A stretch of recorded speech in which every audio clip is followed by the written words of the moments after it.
नमस्कार पशुपालक मित्रांनो, स्वागत आहे आपल्या फेट गुरु या युट्यूब चॅनलवरती। पशुपालक मित्रांनो, आजच्या व्हिडिओमध्ये आपण अडर स्ट्रॉंग एच या औषधाबाबत माहिती घेणार आहोत।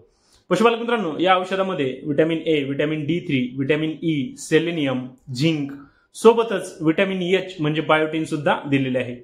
पशुपालक मित्रांनो, या औषधाचा वापर आपण आपल्या पशूंमध्ये त्यांच्या जो कासेचा विकास आहे तो योग्य पद्धतीने होण्यासाठी करू शकतो। त्यासोबतच पशुपालक मित्रांनो, आपल्या पशूंमध्ये जर वारंवार मास्टायटिस या आजाराची लक्षणे आपल्याला दिसत असतील तर त्या ठिकाणी आपण या औषधाचा वापर करून आपल्या पशूंना त्यांच्या कासेची इम्युनिटी वाढण्यासाठी या औषधाचा वापर करू शकतो।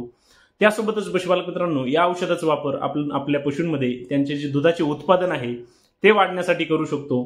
तसेच पशुपालक मित्रांनो, या औषधाचा वापर आपण आपल्या पशूंमध्ये आपल्या ज्या कालवडी असतील किंवा रेडी असतील त्यांच्यामध्ये त्यांची वाढ चांगल्या पद्धतीने होण्यासाठी त्यांच्या शरीरावरती चमक येण्यासाठी देखील या औषधाचा आपण वापर करू शकतो। पशुपालक मित्रांनो, आपल्याला जर लिक्विड अडर स्ट्रॉंग एच या औषधाबाबत संपूर्ण माहिती पाहिजे असेल तर त्याचा व्हिडिओ आपल्या YouTube चॅनलवरती अपलोड केलेला आहे, आपण तो नक्की पहा। धन्यवाद।